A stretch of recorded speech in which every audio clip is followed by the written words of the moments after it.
皆さん、こんにちは。アルファアドバイザーズの坂下です。今日は世界最高峰のボーディングスクール。で、実際に、ボーディングスクールというのは海外の、全寮制の高校のイメージを持っていただくと分かりやすいかなと思うんですが、そこからケンブリッジ大学とか、コロンビア大学、コーネル大学、欧米アジアのトップ大学、あと日本の大学に戻ってこられる方もいるんですけども、そういったトップの大学にどんどん生徒さんを合格させている。そういった実績もある素晴らしいボーディングスクールをご紹介したいと思います。で、今日ご紹介するのは Ef アカデミーさんというので、Ef っていう会社さんの、教育機関の名前は皆さんも聞いたことがあるかもしれないんですけども、もともと世界最大の教育機関であって、Ef さんがされているボーディングスクール、Ef アカデミーですね。で、今日カリキュラムの詳細とか、あとは今日はなんとスペシャルゲストということで、Ef アカデミーの学長のサリーさんという、方にも来ていただいてますので、教育理念というところで、日本とアメリカの教育、よく違うというふうに言われているんですけれども、こんなにも違うのかっていうところを実感されるような内容になるかなと思います。で、ボーディングスクールは、今日写真とかも少し出していただけると思うんですけども、もう本当に素晴らしい環境で、かつ、今日お話しいただくそのプログラム、とにかく、もう日本の教育とも全く違うんですね。もう人数も違いますし、授業の進め方も違いますし、ここにある IB とか AP とかっていう、海外で学ぶようなカリキュラムも、バリエーションが豊富で自分に合ったものを学ぶことができると。で、そういうふうな環境で学んで、かつその評価方法もですね、かなり、生徒さんに即して、学校側も考えているので、そういった結果、ケンブリッジとかコロンビアとか、もう世界のトップ大学に入っていく。で、その先には、やっぱり世界で活躍するトップエリートとかで、エリートとかですね、その各皆さんの分野で活躍するも素晴らしい人材を輩出している学校さんなので、ぜひ Ef アカデミーさん、ボーディングスクール、あまりね、知らないわっていう方もいるかもしれないですし、今、アルファでも、とにかく留学をお子さんにさせたいっていうご相談がものすごく来てます。で、そういった中で Ef アカデミーさんもすでに興味あって、それこそ見に行きたいとかですね、どんな学校なんですかっていうお問い合わせもたくさんいただいてますし、私たちも今まで15年間、このボーディングスクール、それから海外大学の受験なんかもサポートしてますし、さらにその先の就職活動もサポートしてきてます。で、そういった中で、やっぱりもう、グローバル化とか言われて久しいですけれども、もう今の時代においては、もう海外の高校もできれば、EF さんのようなボーディングスクールに高校から行く。で、そこから海外大学に行く。やっぱりそういう方が、これからの、海外のグローバル企業でも、あるいは日系の企業さんも、もうそういったグローバル人材っていうのを積極的に採用し始めてます。特に商社さんなんかは、もうほとんど三菱商事さんなんかも内定者留学経験してますし、で特に高校から、寄宿制の、全寮制のところで生活するっていうのは、やっぱり社会性とか、皆さんのコミュニケーション能力も養われるってことで、やっぱり企業さんから見ると、ものすごく欲しい人材になれるんですよね。そのあたり少しテクニカルな話になってしまうんですけど、今日は学長のサリーさん、それからサイエンスを教えてらっしゃる素晴らしい先生にも来ていただいているので、アメリカの教育ってね、なんかイメージは皆さん自由とか、いや、なんか考えさせるみたいなお持ちの方もいるかもしれないんですけれども、そこのところをリアルに伺っていこうと思います。あと、教育理念もですね、かなり気になるところですね。こんなに素晴らしい大学にやっぱり生徒さんを送り出しているってことは、その根底には、その人材を育成するっていう素晴らしい理念があると思いますので、今日はそのあたりを掘り下げてお聞きしていこうと思います。で、Ef アカデミーさんは、やっぱり出願の時にはいろいろアプリケーションとかも必要になりますし、まずはどんな学校なのっていうところでいつでもお問い合わせいただければと思いますし、アルファでまずは無料相談というのを受け付けているので、どんな学校なんですかとか。で、今日は、日本でEf アカデミーさん統括されている井上さんっていうね、素晴らしい、本当に教育にパッションのある素晴らしい方にも来ていただいているので、井上さんにも話聞いてみたいという方はおつなぎできますし、いつでもご相談いただければと思います。で、私はですね、ご紹介をくれたんですけども、私はもう日本で完全に進学校に行って、もうザッツ日本の教育を受けて、東大に行って、で、社会人になって働いてから、コロンビア大学の教育大学院に留学をしてます。で、この時に、私なんかも日本のもう受験生活どっぷりだったので、海外っていうのはもう一度も目を向けたことがなかったんですよね。実は高校ぐらいの時に海外行ったらって言われたんですけど、周りも全然行ってなかったですし、いや、もう東大に入れればいいやと思ってたので、もう全然行ってなかったんですけども、すごく後悔してます。こういうね、素晴らしい学校があるんだって知ってたら、もう絶対行きたかったなと思いますし、今、東大とか慶応とか早稲田とかに入っても、もうなかなかグローバル人材っていうふうにはなれない。英語が話せても、もう全く環境が違うところで教育を受けてきた。もう本当に人種が違っていいっていうくらい、グローバル対応というところの実力が全然違ってきてしまうので、もうぜひこの動画見ていただいていて、これからまだ、EF アカデミーさんに入れる年齢の方は、もうぜひ全力で私たちもサポートしますし、もちろんね、ボーディングスクールなので、資金の調達っていうところも考えなきゃいけないんですけども、もうそれを置いてでも、もう全力をかけていってほしいと思っている学校さんなので、いつでもご興味がある方はご相談。で、そもそも結構進路の相談ですね。ボーディングスクールと、ちょっとインターとか、あるいは短期の交換留学行かせようと思ってるんですとか、そういうところから私たちはご相談、いつでもいただけます。DS さんはそういった中で一つの、有力な、学校さんになると思いますので、ぜひ今日の動画も最後まで見ていただければと思います。で、ご相談はですね、進路の相談とか、EF さん気になってますとか、最近本当中高一貫校に今通われている保護者の方からのご相談もものすごく多いです。実は今、中堅どころの中高一貫校にいるものの、そんなに東大とか慶応とか入れるわけでもなさそうだし、かといって学校に行ってて何かこう海外経験が積めるわけでもないし、いや海外の高校とか編入させた方がいいんでしょうかとか、何かいいこう選択肢ありませんかというようなご相談が本当にたくさん来てます。ので、まずはそういったところからでも全く構いませんし、もう積極的にボーディングスクール行きたいとかっていう方ももちろんいらっしゃるので、いつでもご相談いただければと思います。アルファアドバイザーズ無料相談で検索していただいて、ウェブサイトからログインをしていただいて、今すぐ無料相談っていうボタンを押すと、無料相談の画面が開きますので、そちらからボーディングスクール気になってますとか、どういう進路がありますかとかっていうのをぜひご相談いただければと思います。あと、公式の LINE でもご相談を受け付けているので、どちらかでご連絡をいただければと思います。はい。では、早速、EF アカデミーさんですね。今日はそのスペシャルゲスト、学長のサリーさんと、あと、サイエンスの先生ニコルさんにも来ていただいているんですけど、まずは、少し EF アカデミーさんってどんなところなのか、どういうカリキュラムなのかっていうところを、まずは、井上さんからお話しいただこうと思います。井上さん、よろしくお願いします。はい。よろしくお願いいたします。では、私のスライドをシェアさせていただきたいと思います。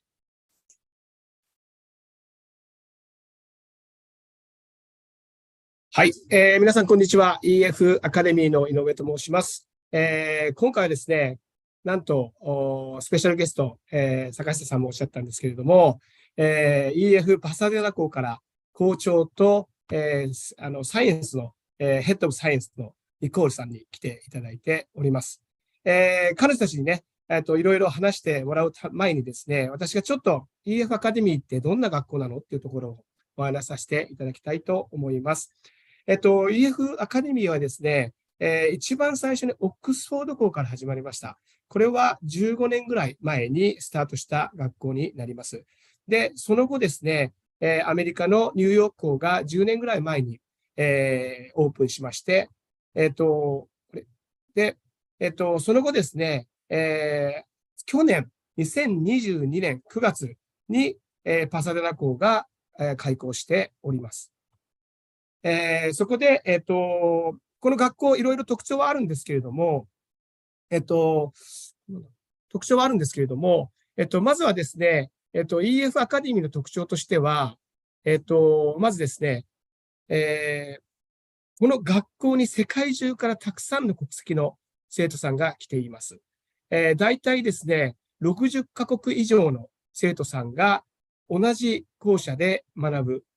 パサデナ校に関しては、まだ、去年9月からスタートしたばっかりですので、大体約30カ国ぐらいの生徒さんが集まって、いろんな、授業を受けているという形になりますね。で、学校それぞれの特徴あるんですけれども、結構面白くてですね、じゃあ EF アカデミーといってもですね、その土地土地の、特徴が結構出てるんですね。例えば、ニューヨークにある西海岸、ごめんなさい、東海岸に関しては、結構トラディショナルなタイプで、どちらかというと、きちっとした、なんていうんですかね、カリキュラムがあって、それで、アカデミックにやっていくってイメージなんですけれども、逆にウエストコーストはもっと自由にやって、西海岸に関してですね、何かこう、イノベーションが起こすような、そういった授業をやっていくような感じになっています。なので、これから、サリーとニコールに、詳しくお話しいただきますが、はっきり言って、日本の学校とは全く違うので、ちょっと驚くかもしれませんが、いろんな疑問も出てくると思います。これどうやってこれで評価するのだとか、いろんな疑問が出てくると思うんですが、今、実は、アメリカの大学が求めてるって、テストのスコアじゃないんですよね。そういったいろんなことに挑戦をして、新しいことを何かありましたとか、いろんなユニークな何か経験がある人たち、そういう人たちをアメリカのトップスクールって求めてるんですよね。そこに合わせたっていうわけではないんですけれども、そういった将来ですね、未来のリーダーになるような人たちを作るためのカリキュラムを私たちは紹介しているという形になります。プログラムで言うとですね、まず、ハイスクールディプロマ、アメリカの米国の卒業資格が取れるものと、あとは、AP とアドバンストプレイスメントっていうのと、IB、そして A レベルっていうプログラムがあるんですけれども、今日ご紹介する早稲田校に関しては、米国高校卒業資格とアドバンストプレイスメント、この2つを受けることができます。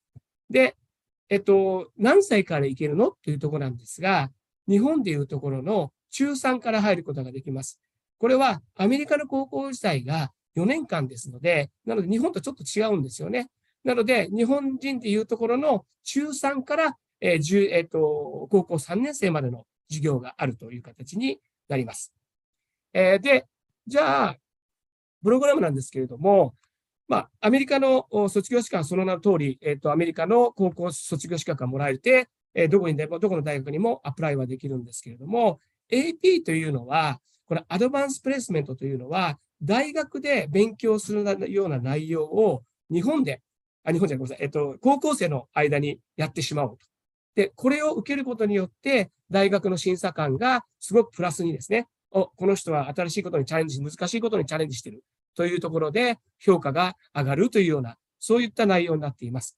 で、アドバンスプレイスメントに関しては、必ず取らなければいけないものでもないですし、結構自分の興味によって取ることができるので、現地のアドバイザーと相談しながら、どのプログラムを取るかということを考えていく。そのような形になります。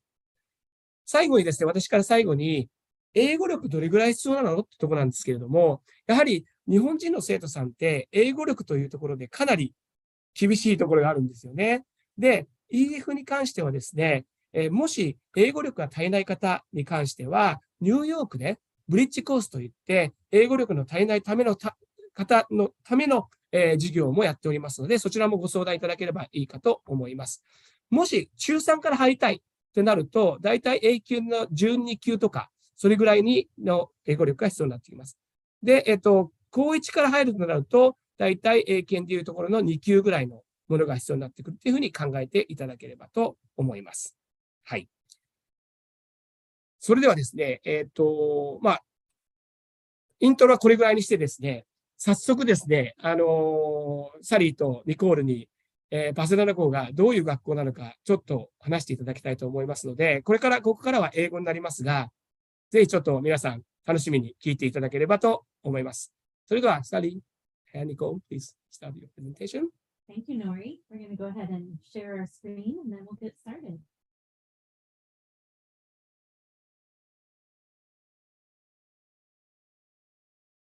Well, we wanted to begin just with introducing ourselves. And so I'm Dr. Sally Mingarelli, and I'm the head of school of Ef Academy Pasadena. I know that Nori showed you we have 3 campuses, but Nicole and I today are going to talk about the Ef Academy Pasadena campus. Just a little background about me. I have worked at 4 private schools in the U.S. before coming to lead Ef Academy Pasadena. Some boarding schools, some day schools in Washington, California, and Hawaii.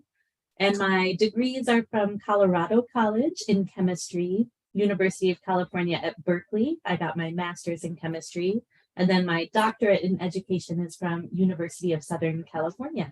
And I'm so delighted to be spending time with you today. And Nicole. I'm Dr. Nicole Windman, and I am the head of the science department at Ef Academy, Pasadena. My PhD is in drug design. I went to University of Notre Dame. I graduated in 2014, and right after graduation, I started teaching at University of Kansas. I taught there for a few years and then decided that I wanted to teach high school kids. I enjoyed working with younger students. So I transitioned to working at day schools and then eventually a boarding school. And then eventually found my way to Ef Academy, Pasadena. Thank you. Nicole and I are so excited to share the story of Ef Academy, Pasadena today. And this is a story of a school that is in its first year, a school that is really committed to student-centered methodologies, which I know for families looking for something less traditional and looking to the US for education, they really want to know what it means to say that we're putting students in the center in US schools. And we're very proud at Ef Academy Pasadena to really be doing innovative things. So let's begin our story. We're going to talk today about 3 different things. We call these our pillars of our Ef Academy approach. And you can see here that there is learning by doing, individual pathways, and global community. These are really the unique points of an Ef Academy Pasadena education. So we'll move through them one at a time. The first is learning by doing. And to us, learning by doing is just another way of describing our student-centered approach to teaching. So as someone tries to understand Ef Academy Pasadena, of course, as you look at schools, you want to know a bit about what we teach. And so we will definitely share right now a bit about what we teach. But so much more special about our school is how we teach. So I saw Nori mentioned we have a US high school curriculum. Our courses are aligned to the University of California system. So all of our curriculum is approved by the University of California so that our graduates are able to apply to that system of schools. And being able to apply to the University of California system actually makes you eligible to apply to all universities and colleges in the United States. We also offer AP courses. And these are internationally recognized for being rigorous and great college preparation. In addition to APs, we also grow our own set of advanced courses that really highlight the strengths and talents of our faculty. So Nicole introduced herself as a PhD chemist who has background in drug design. So because of Nicole, we offer an advanced studies in organic chemistry course. Mm-hmm. So a lot of really exciting advanced options based on the strength of our talented faculty. And what we teach also are the skills and habits of mind described in our student profile, which we'll talk a little bit about later. The what we teach, though, is not as important as the how we teach. And for families looking to an education in the US, a lot of the reason you're even looking is because of how we teach. We are really committed to a student-centered approach. And some of the methods that we use are project-based learning, design thinking, really making sure that we're applying knowledge to solving real-world problems, experiential learning and field study. Our location in Pasadena is a small city right outside of Los Angeles. So it's an amazing location to connect both with the natural world and the hubs for education, science, and the arts within the broader Los Angeles area. And we're committed as a campus to competency-based learning, which we'll talk a little bit more about later. So I imagine this looks very familiar to a lot of people watching right now. I would call this a teacher-centered classroom. So the teacher is standing at the front. They are doing all the talking. The students are sitting, facing forward, taking notes. Later, they will be tested on what they took those notes on. This is a very traditional approach to school. And I like to say this is not what we're about at Ef Academy Pasadena. To us, school looks more like this: active, engaged, collaborative, students working side by side on self-directed problem solving. The feel of our campus is very different and very vibrant. One of the ways that we make our campus look and feel that way is through our commitment to project-based learning. And you can see from these little bubbles some of what that means. It means, if we start up here at the top, that you design projects around authentic real-world challenges where students use inquiry and problem solving to collaborate on trying to solve a problem or discover an answer to something. And better than looking at this theoretical framework is actually hearing from a teacher about how they do project-based learning in their classroom. So Nicole, could you talk about a little bit project-based learning in science and math? Perfect. So not only am I the head of the science department, but I'm also a chemistry teacher. So I love teaching chemistry to our young students. How I teach it is through project-based learning. So I select a project idea. So in this case, the project is called Arson or Accident. And in this project, this man named Todd Billingham, his house has burned down and his 3 children have passed away. And no one knows what happened. Did he set the house on fire on purpose? Or did the house accidentally go up in flames? So the students are presented with this case and they go through the case study to figure out, was it arson or was it accident? And in the process, they learn how to understand energy. They learn heat transfer. They learn writing chemical equations. They learn how to, the laws of conservation of mass, thermochemistry, specific heat, and stoichiometry. So you're learning through. Stop.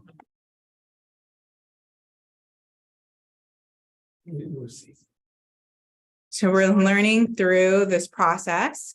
We're learning chemistry through studying this case study. And this case actually happened, it was in the news back in the 90s. So students will learn different aspects of chemistry as they're trying to problem solve. Did Willingham set the fire on purpose or was it an accident?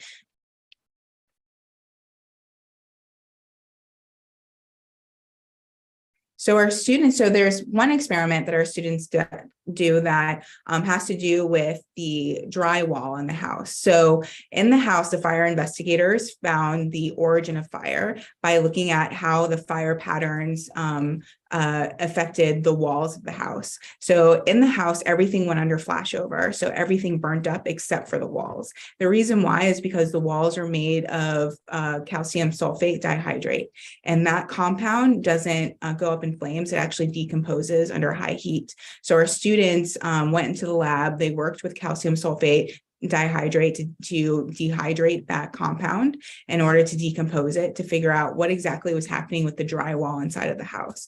In this process, they learned gravimetric analysis, which is a topic that is discussed in an AP course, and I wanted to introduce it to the younger students so they got more used to these more complicated projects as they're moving through the science department. So as you see, this is not a teacher-centered program. I don't sit up in front of the class and lecture to students. The students actually do all the work of learning. They learn throughout the process of the project.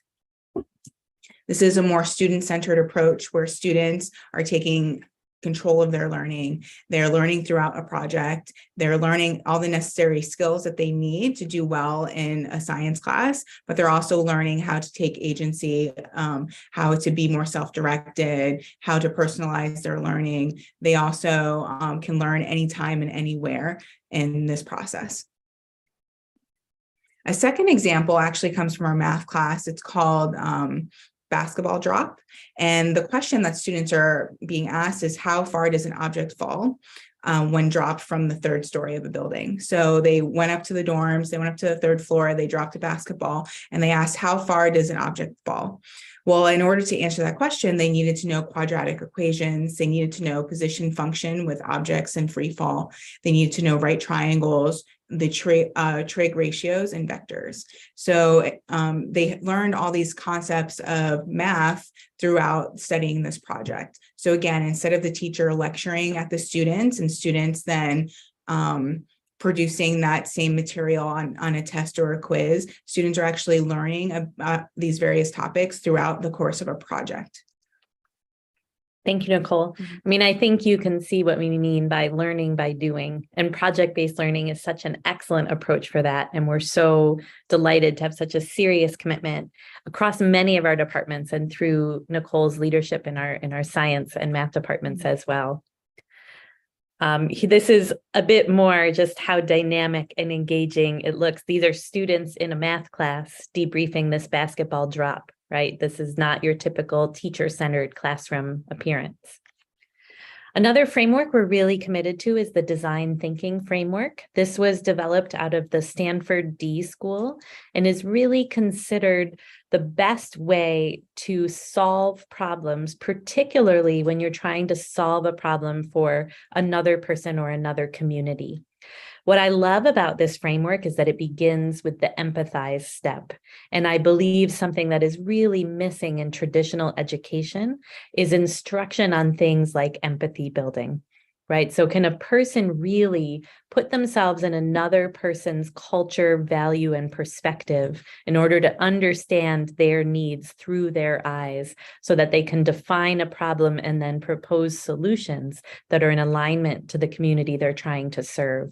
So we rely heavily on the combination of project-based learning and design thinking in our student-centered approach.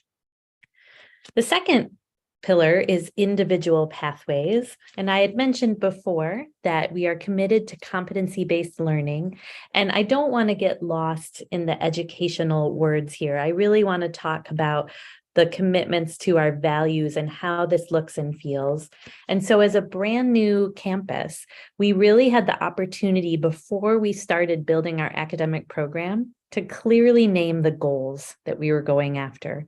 So these 6 goals really summarize the values that drive our program. The first one is motivation. We want our students to be deeply intrinsically motivated. We want them to be driven by a desire to learn and grow.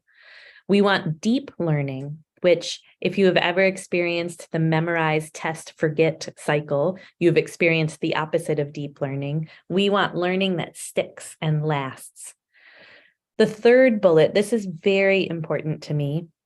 It's important that every student that comes to our school has the support they need to be successful.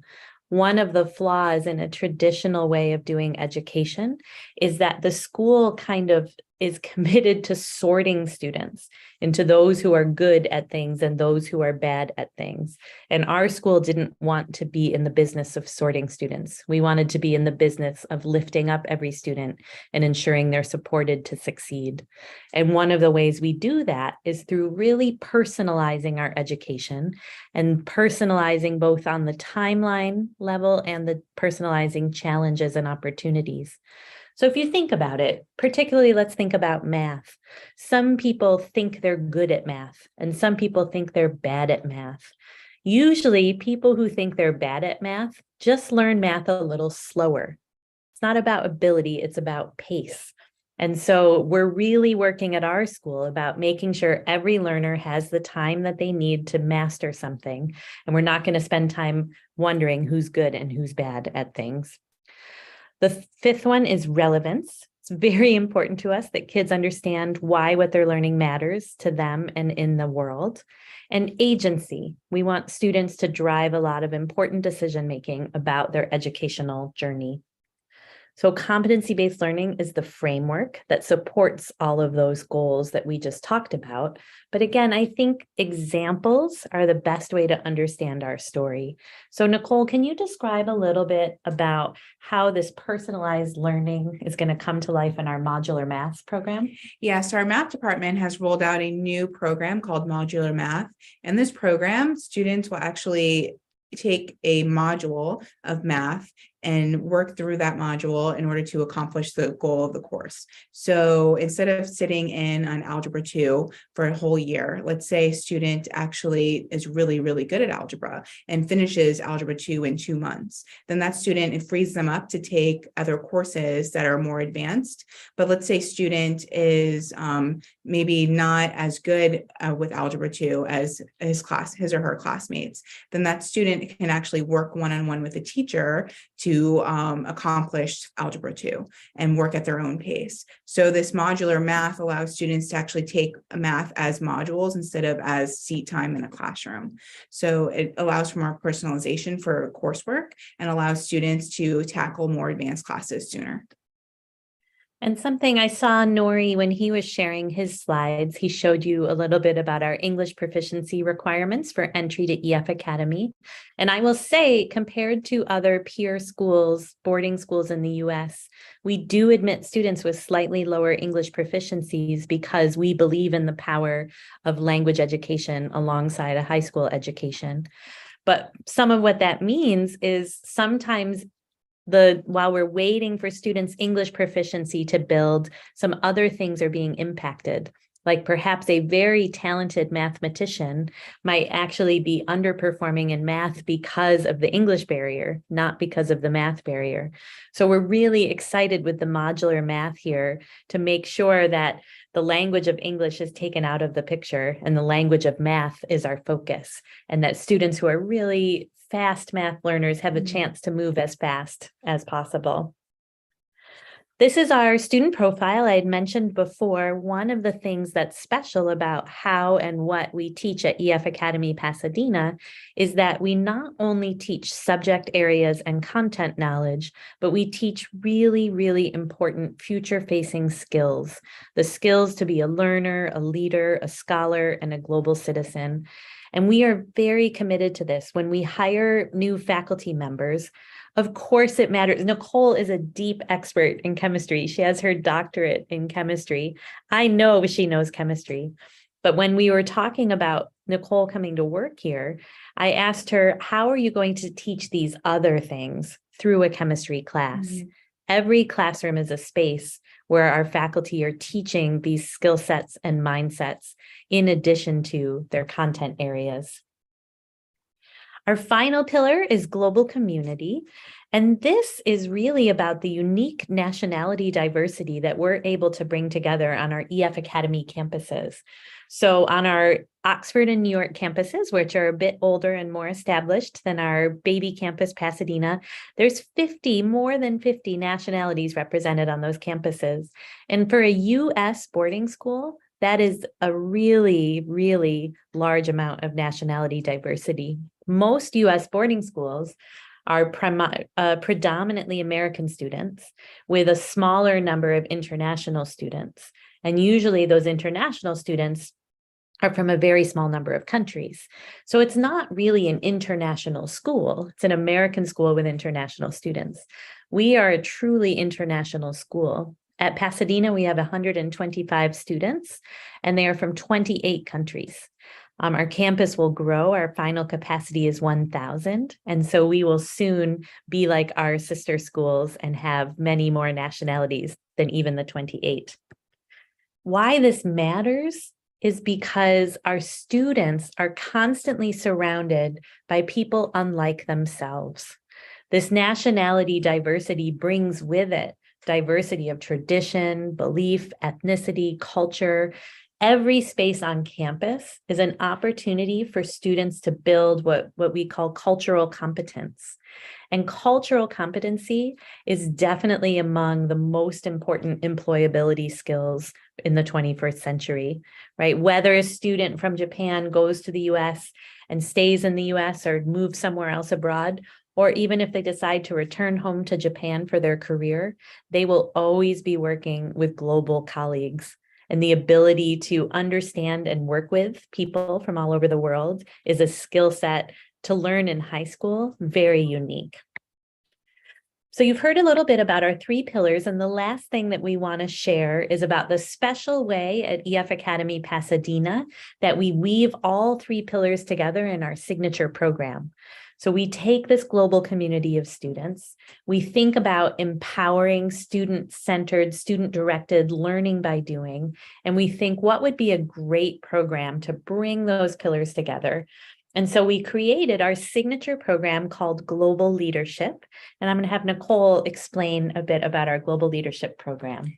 Perfect. So Global Leadership is a program where students get to select projects that they're interested in, problems that they're interested in solving, and work together to solve those problems. So it's based off the UN Sustainability Development Goals. There are 17 of them. Students will pick a goal that they're interested in, and then students with like-minded goals will self-select into groups and then find a problem within that goal and then work on a solution to that problem. It's a program that empowers leaders to be global change makers because they're addressing global issues. So here are the 17 UN SDGs. So you have everything from no poverty to climate action, affordable and clean energy, life below water, life on land. These are all issues that the UN has decided are important to our global community. So our students have selected the ones that they're most interested in and then found problems within those topics and are addressing those problems. So the cool thing about global leadership is that it empowers change makers. So our students are actually making meaningful change in the community to address these global issues. It's also a transdisciplinary program. For example, I'm a science teacher and I work with an art teacher on various projects. So we both have different ways of solving problems. I solve a problem one way, my colleague will solve a problem in a different way, and we collaborate together and we model for students what collaboration looks like when you have diversity of thought. There's also 3 different pathways that students can choose. They can choose to be a citizen pathway, the entrepreneur and innovator pathway, which basically allows students to self-select into various groups for selecting the SDGs. This slide needs to be updated. We actually have 28 different countries represented by 125 students. But within our student body, we have 20 self-selected student groups that design solutions around the UN SDGs. The program is very action-oriented. It has to do with design thinking, and all the projects have meaningful impact. This project also allows for personalized storytelling and portfolio design. So when you're looking at applying to colleges, everybody's going to have a set of courses that they've taken. Everyone's going to have a GPA, but really what sets you apart from the next person is your portfolio. And GL, or Global Leadership, is a course that is taught for all 4 years. So a student will work on a project for 4 years and really be able to demonstrate to their prospective college how they developed this project and how they've moved through and accomplished a goal. So it goes through the design thinking process. So a student will select a topic and then empathize with that community. They will define a problem for that community. Then they will ideate a solution to that problem, prototype a solution, and then test that solution. And then if the test doesn't work, then they go back to ideation and prototyping. They just keep going through the design thinking process in order to come up with their solution. So in the program, we do various challenges for students. So here is a picture of our logo challenge. So our students have selected what SDG they're most interested in here, and they've self-selected into their groups. And then they have to design a logo that represents their group and that gets other people interested in their cause. The next challenge was the Shark Tank challenge. So here in the US, Shark Tank is a very popular show. And in this show, you have a group of entrepreneurs that are speaking to the sharks or the investors to explain to the investors why the investors should invest in their project. So we mimic that TV show here in the Shark Tank challenge, and our students are having to speak to the sharks, which are colleagues of mine, and explain why their project is important and why their project should receive funding. Then there's the action plan. So once a project is funded, then students have to come up with a plan of action in order to solve the problem. So students meet together in groups, they develop their written action plan, and they present that action plan to a committee. So there's several different projects happening. We have Different is Not Wrong, the Yearbook, and Campus Traditions, which is a more localized solution group. But my favorite group is the Eternals, Creating More Sustainable Battery. So this group is a group that I actually mentor. And the purpose of this group, or the goals of the group, is to develop a more environmentally friendly, sustainable, cheap battery. Now, if that's possible to do, we all would be super rich. But the goal is for some of these projects is not necessarily to see the end, but it's to go through the process.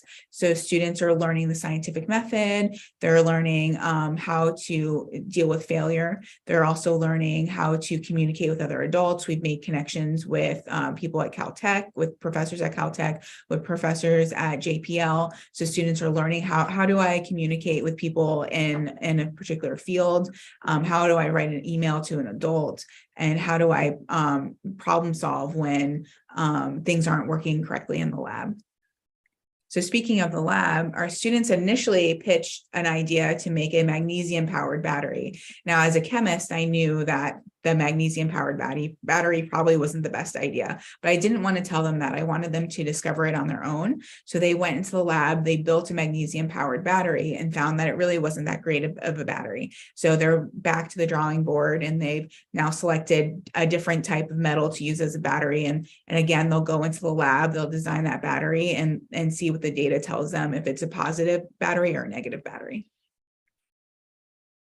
So another project that students worked on is the Empowered Changemaker Research Project. So we want our students to be inspired by other changemakers. So they've selected a particular change maker that they were interested in and wrote a research paper about that person and then presented that research to the group. So it allowed students to really see themselves within more famous change makers and really see how the work that they're doing in global leadership is impactful on a global scale. Thank you, Nicole. It's always so fun to present alongside Nicole because I can talk big picture about our commitment to learning by doing and individualized pathways and our global community. But to hear Nicole tell the stories of what it's like to do this work in the classroom with kids, I think it's a really powerful example of what we're doing in Pasadena. So thank you for the opportunity to tell our story about our academic philosophy. And Nori, I hand it back to you. Thank you so much.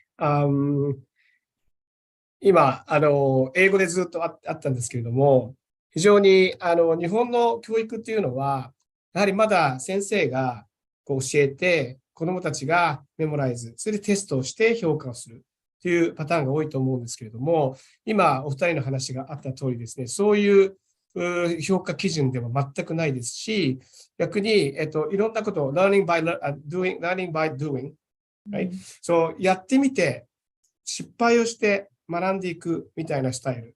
で、例えばプロジェクトベースラーニングだとか、デザインシンキングとか、かなりバズワードじゃないですか。日本でも結構みんなこう話していることなんですけど、じゃあ実際ね、日本の高校でやってる高校があるかというと、なかなか難しいと思うんですよね。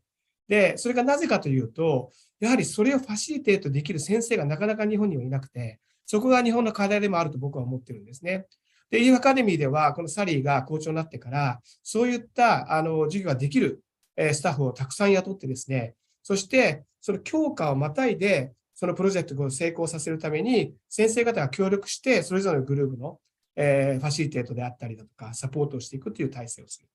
なので、これね、たまに親御さんから評価基準で結構迷われるとか、コンフューズされるとか、混乱する方もいらっしゃるんですよね。で、うちの息子は、クラスで何番目にいるのっていう聞いたりするんですけど、そういう評価の仕方じゃないんですよね。彼らが実際社会に出て、どういうことができるようになるか、そこでの基準なので、人と比べて上か下かような評価をしていないんです。彼らが将来グローバルリーダーになる、チェンジメーカーになるために、どういうようなスキルをつけていかなきゃいけないのかというような、そういった教え方をパサデナはしていて、アメリカでもこの今のパサデナ校に関しては、かなり先進的な、アメリカの中でも先進的な教え方をしている。そして、たくさんの大学が去年から始まった学校なのに、すでにたくさんの大学が見学に来たりしている。そういうような学校になります。はい、坂下さん、いかがでしょうか。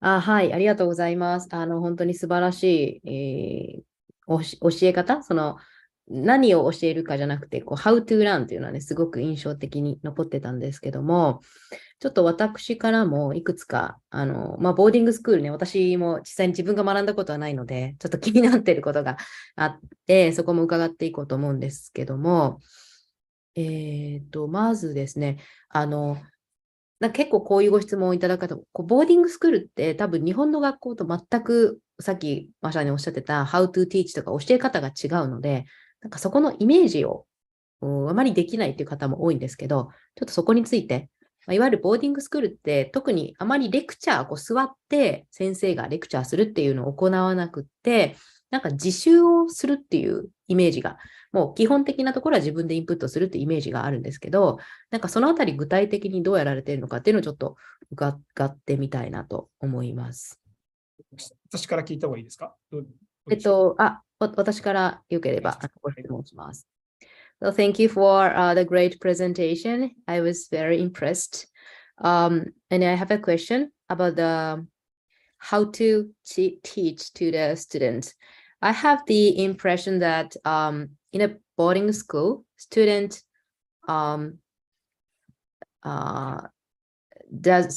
not study sitting in front of the teacher, and school do not give lectures, and basic knowledge is mainly self-study by the students. So how exactly is the knowledge input provided to the students?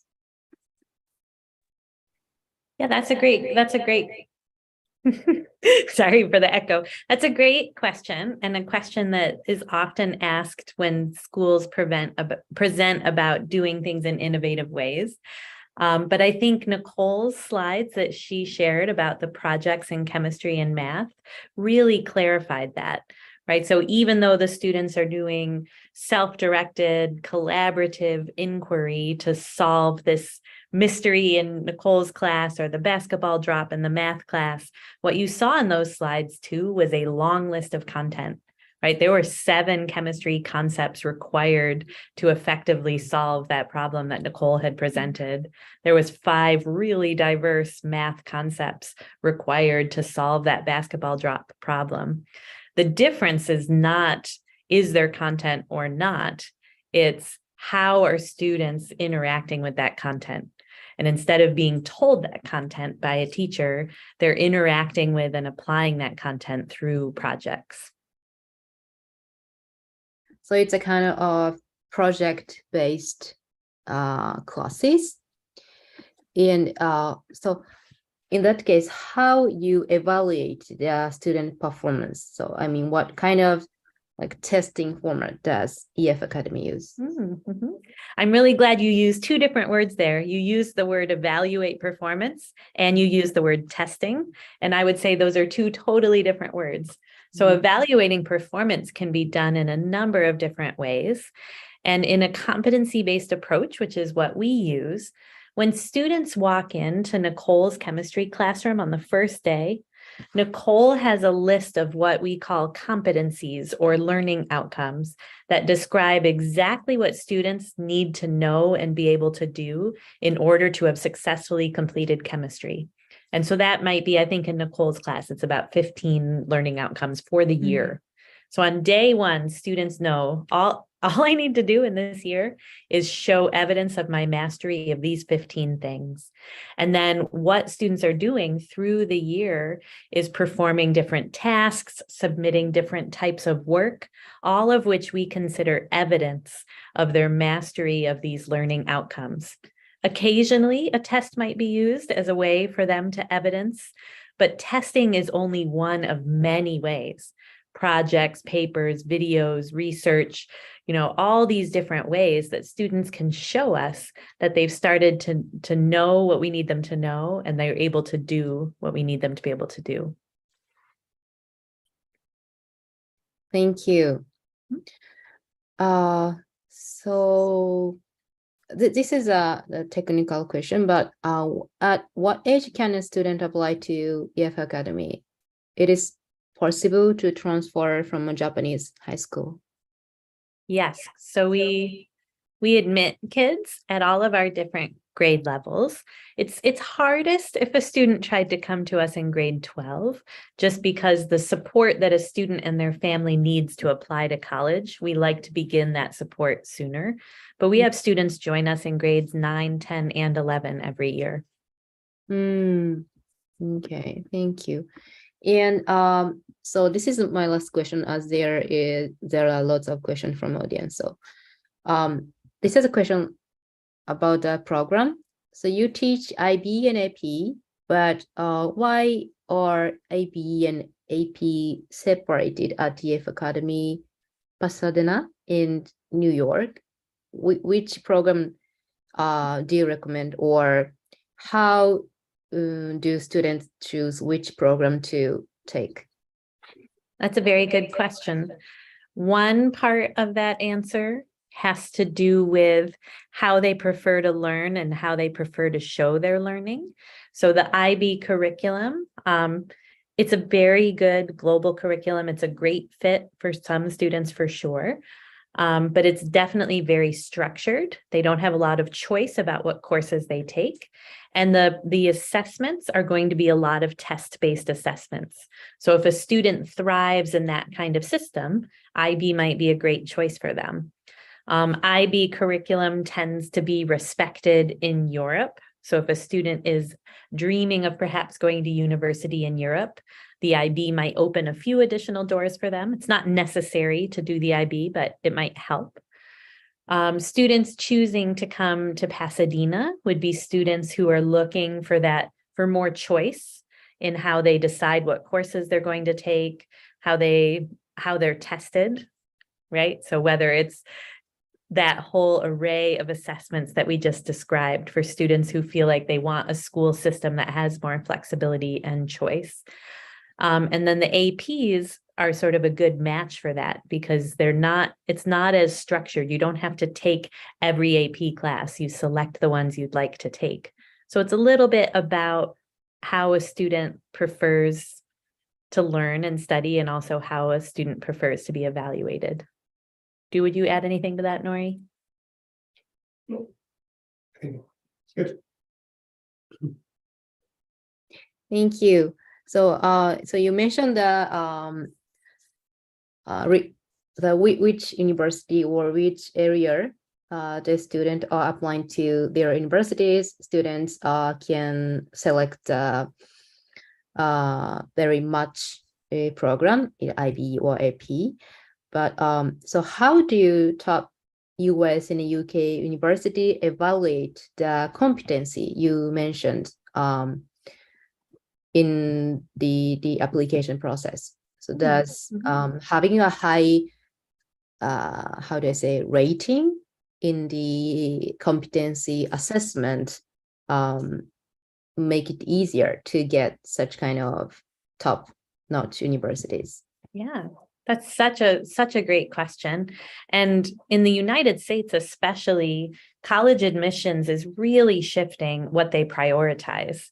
So, when COVID happened, we weren't able to use standardized testing for a year because so few students were able to take those tests due to COVID. And so colleges had to get more creative about how they evaluate students that they're going to admit. And I think what they have discovered is that they can actually make really good, if not better, decisions about admissions based on other factors.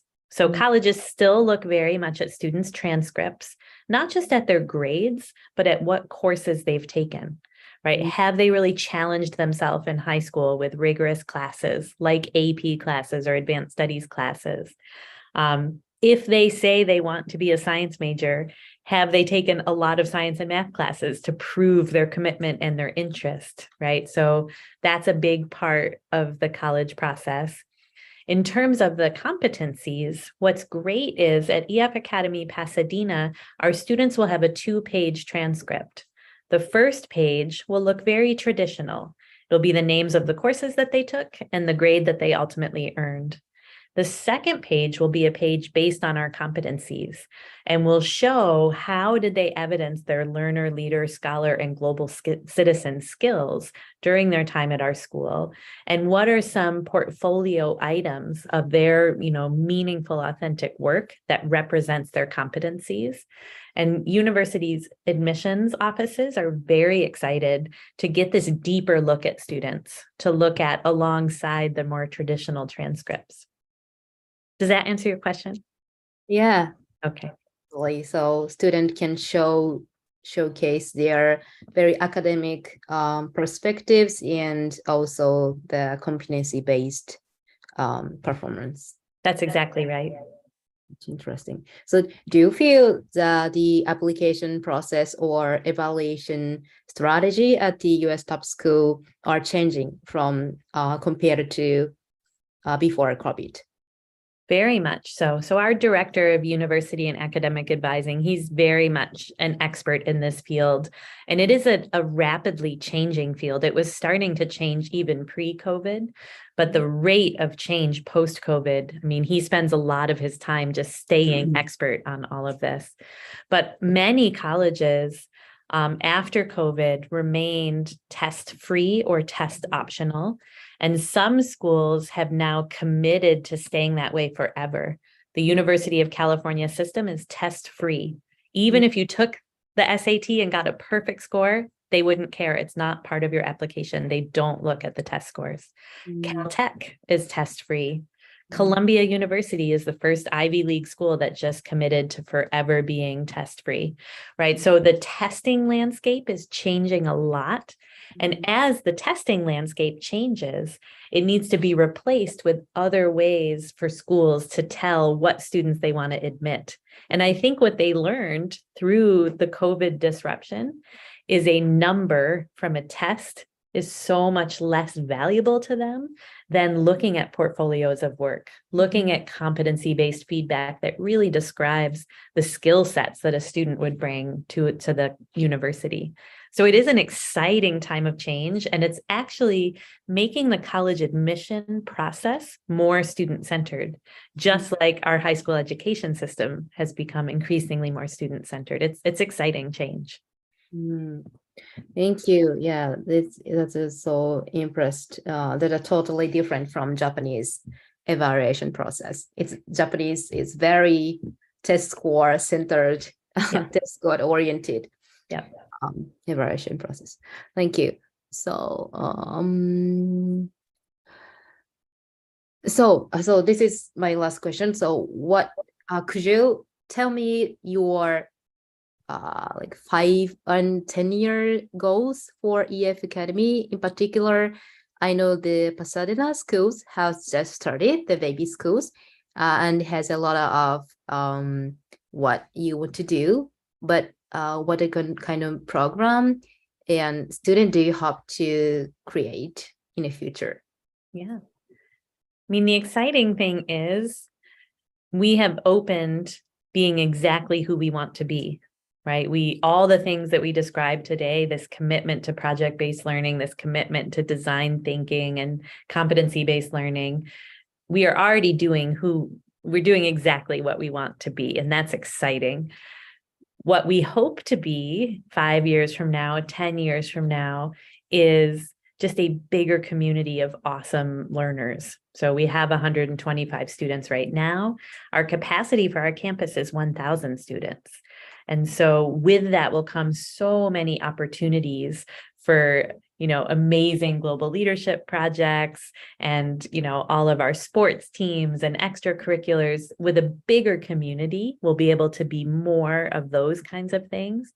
But in terms of our academic program, I think we're just really proud to be opening exactly as we wish to be in the future as well. Thank you. So we have a lot of questions from audience. So let's move on to the Q&A session with the audience. Okay.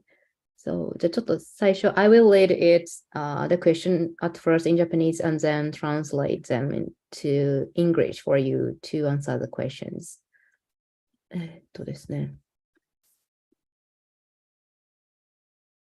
たくさん質問があるんですけど、要件に達するためにどのような英語の勉強を皆さんされていますか？英語が全く話せない状況だと、どれくらい準備に時間がかかりますかっていう。これは、井上さんに答えていただいた方がいいですかね。I think this is a question for Nori-san. So this question is for how the student can improve his skills so maybe I can cover Yeah, this. 英語なんですけれども、やはり全くゼロからで言うと、これ人それぞれなんですが、やはり、中学生の2年生ぐらいから始めるとして、やっぱり1年ぐらいはかかるっていうのはあるかもしれません。ただ、A2 というそのレベル自体が、いわゆるペラペラじゃなくても、ある程度片言でも話せればいいっていうレベルなので、そこまで行けば、ニューヨークに行って準備コースができるので、そこまで、持っていくのには人それぞれなんですけれども、集中的にやれば3ヶ月とか、それぐらいで行く可能性がある人もいたりします。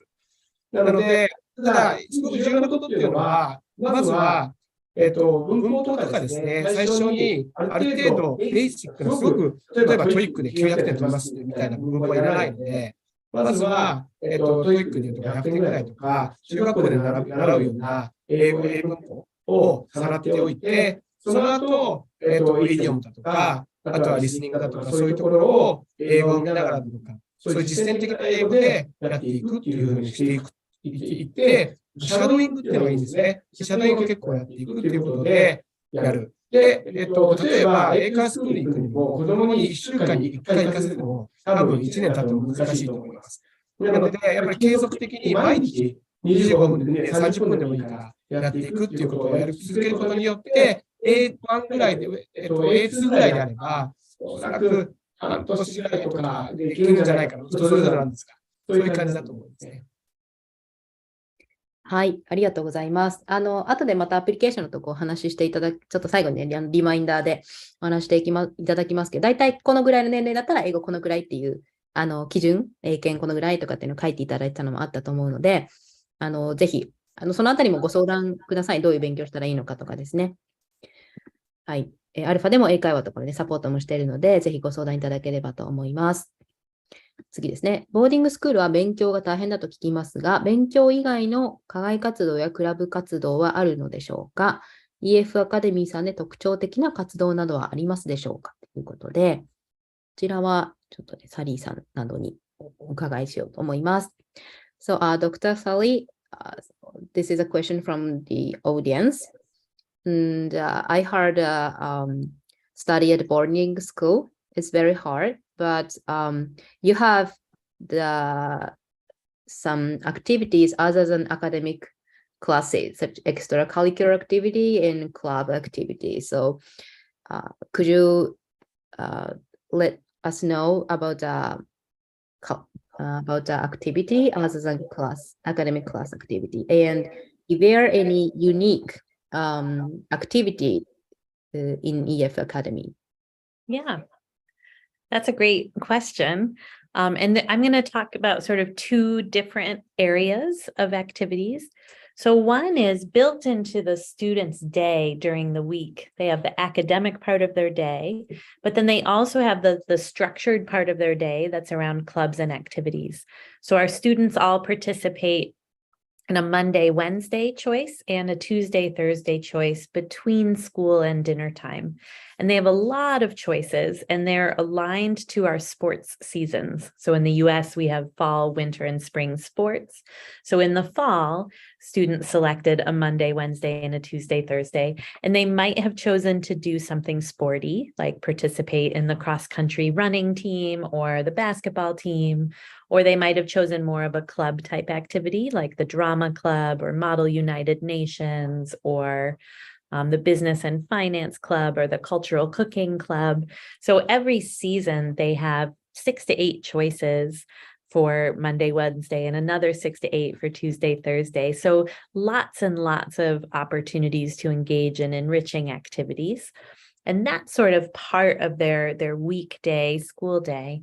But then we're also really committed to making sure that they have an opportunity to explore Southern California, an opportunity to get off campus and do fun things with friends. So we have a position called our activities coordinator, and her whole job is to make sure that there are fun things on offer on the weekends, on the evenings. So usually Saturdays is when we do our bigger excursions, and we'll get, a larger bus, and we'll take the kids to the beach for the day, or to Universal Studios, or to, some sort of museum that they all want to go to.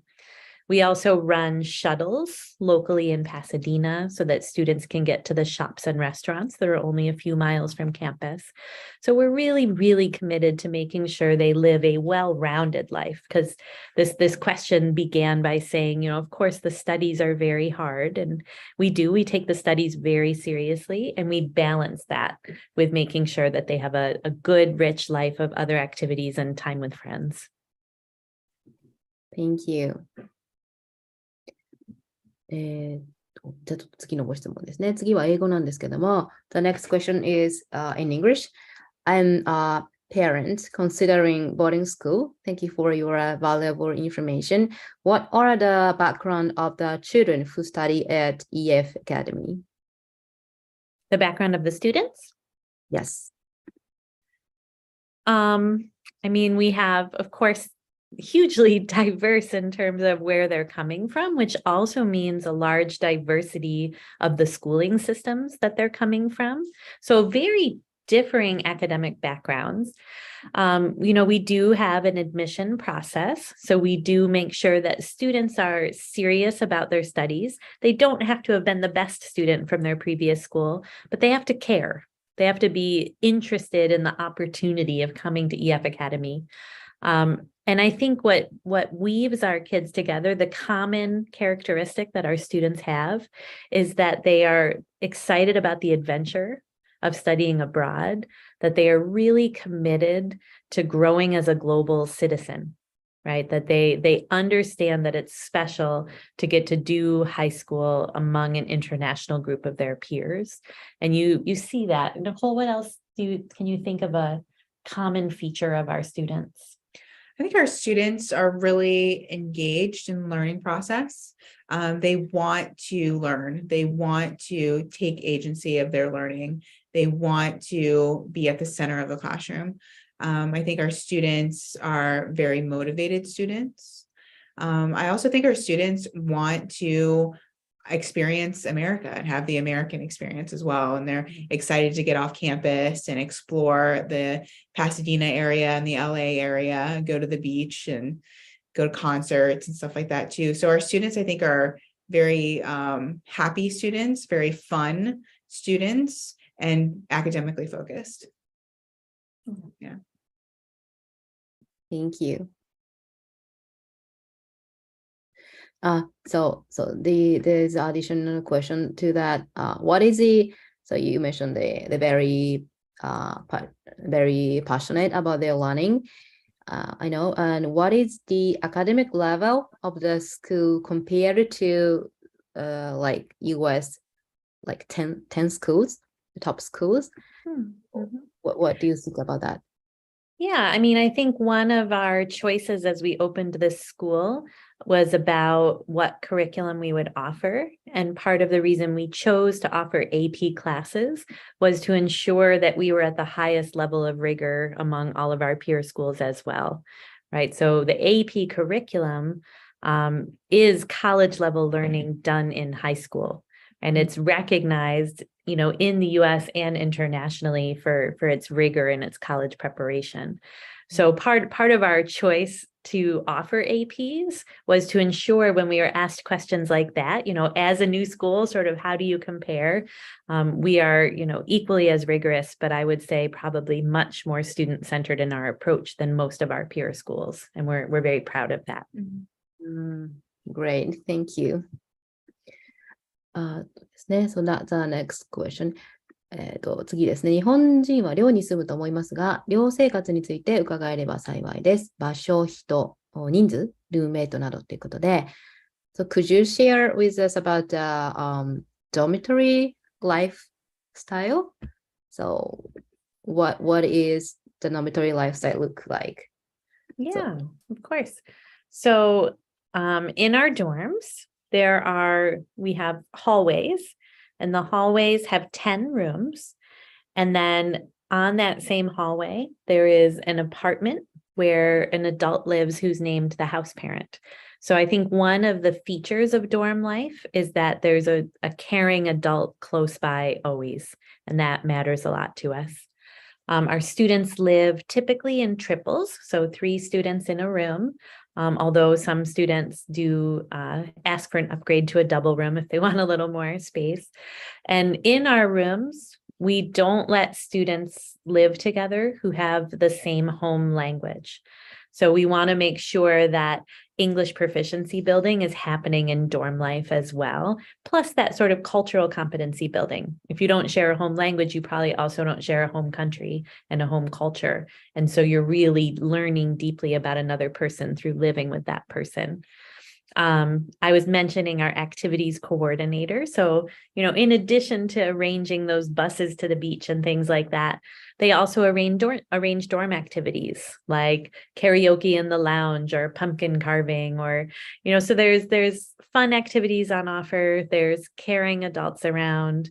And for us, the cultural competency building that is the true value of our global community is happening as deeply, if not more deeply, in the dorms than in the classrooms.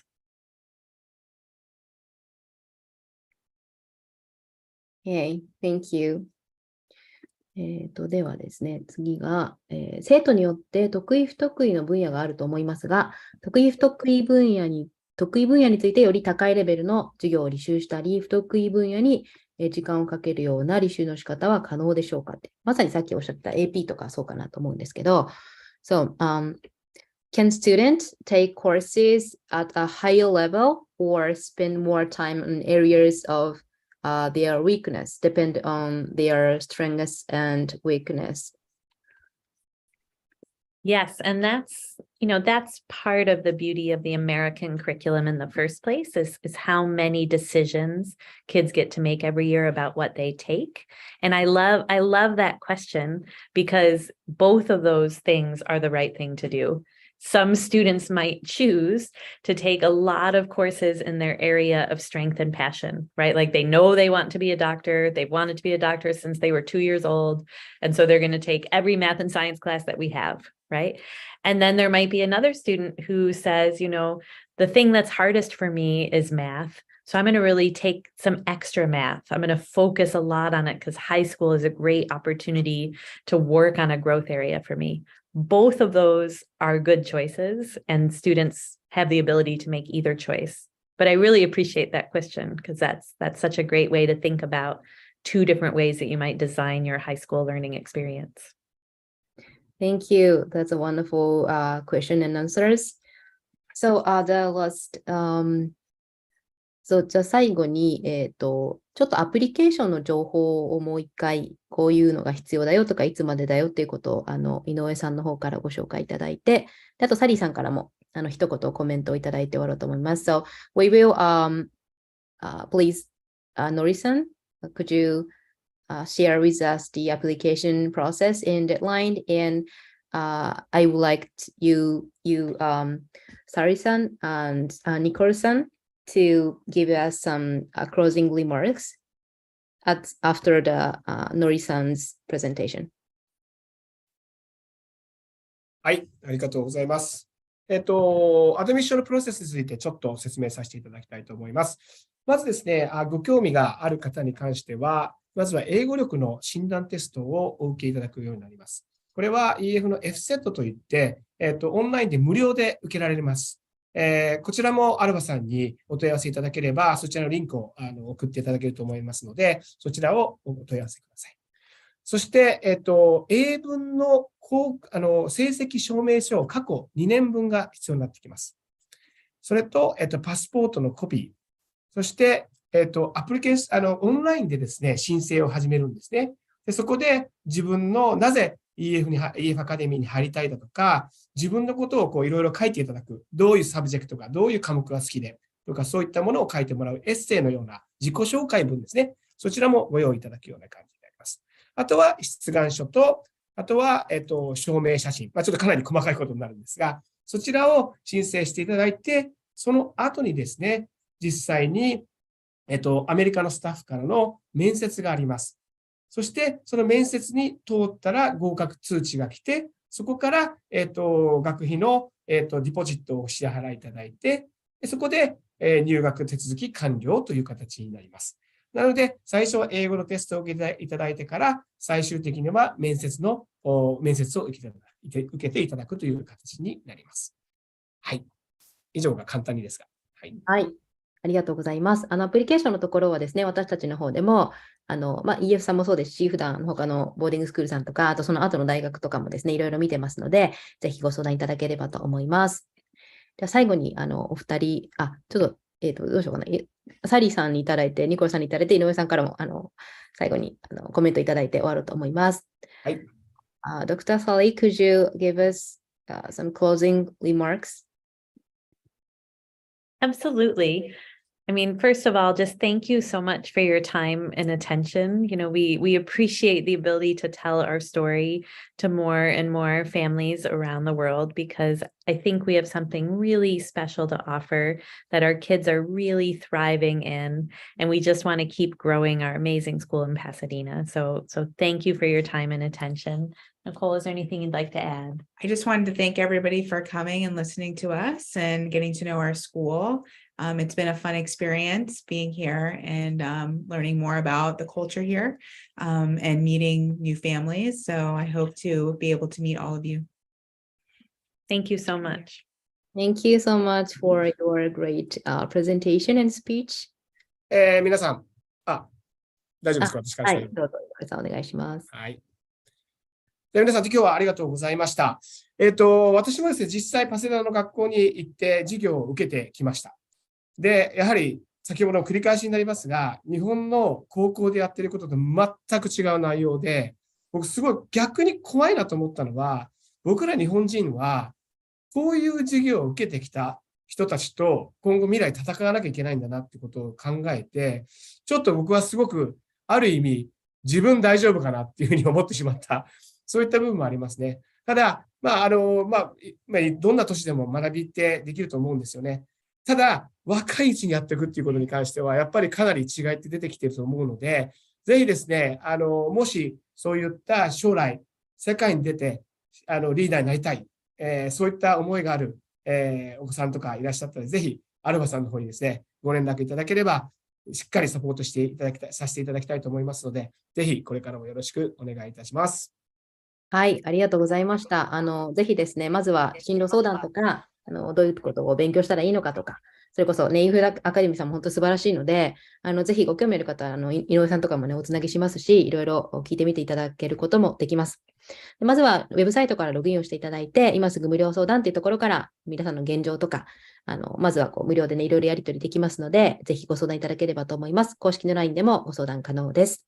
皆様からのご連絡お待ちしております。本当に井上さんがおっしゃったように、もう早ければ早いほど、もう高校生のその貴重な2年ないし3年間とか、全寮制の学校で、ああいった環境でってなると、もう全く違った人生と、それから考え方と、こういうふうになっていくと思いますので、ぜひご興味がある方は、まずはご相談いただければと思います。